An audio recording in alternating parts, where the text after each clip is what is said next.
C'est mieux que tu partes, Luis Campos révélait comment Luis Enrique a demandé à Neymar de quitter le Paris Saint-Germain lors de son arrivée. Invité de Rotten sans flamme lundi sur RMC, Luis Campos, le conseiller sportif du PSG, a expliqué comment Luis Enrique avait annoncé à Neymar qu'il ne comptait pas sur lui lors de sa nomination sur le banc à l'été 2023.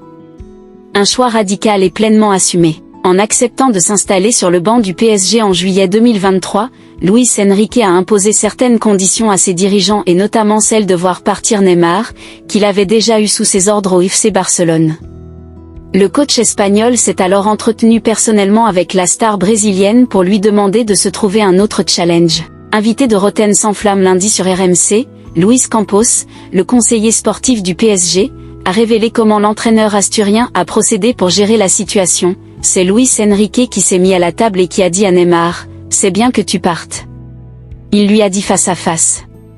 Parce qu'il pense le football d'une façon différente. Il pense jouer collectif. Il pense que le joueur qui jouera est celui qui le mérite dans la semaine à l'entraînement, avec une implication totale.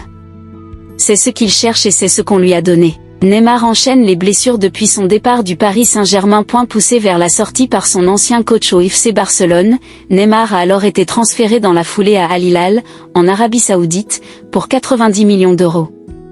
Miné par les blessures, l'ancien numéro 10 du PSG n'a fait que cette apparition au Moyen-Orient, en inscrivant un but et en délivrant 3 passes décisives, avant de revenir en janvier dernier à Santos, dans son club formateur. Depuis son retour au sud-est du Brésil, Ney, aujourd'hui âgé de 33 ans, continue d'enchaîner les problèmes physiques, les rechutes et les longs séjours à l'infirmerie.